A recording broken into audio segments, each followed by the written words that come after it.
शिक्षक श्रीजुक्त अर्जुन घड़ई महोदय आम सम्मानित अतिथि रूपे मंच गर्वित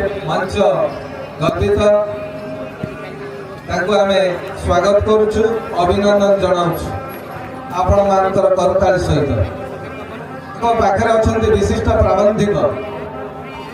श्रीजुक्त रघुनाथ जेना महोदय पिपिली गौरव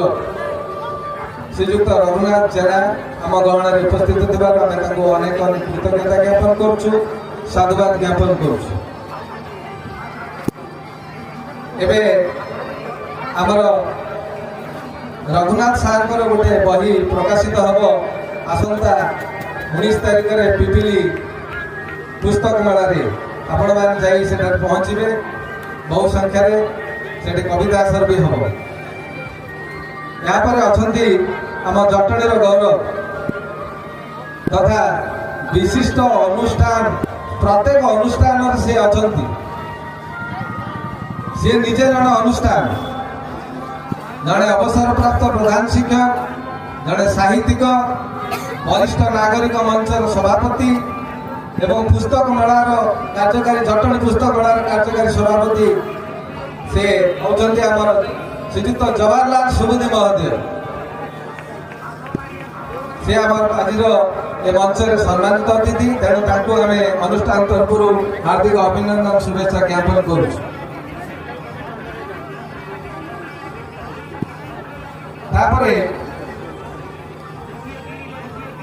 आमे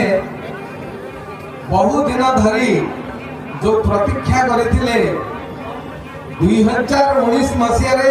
आमे चेष्टा करथिलु ए मंच रे गोटे कविता आसर करबा पाई ए मंच रे हरिराजपुर मेल रे गोटे कविता आसर करबा पाई हमको कौन प्रकार प्लाटफर्म मिलु नथिला मंच मिलु नथिला जाऊ स्वर्गत संतोष दास से चलीगले आमर बड़ी वरिष्ठ सदस्य जड़े कवि कहवा अनुसार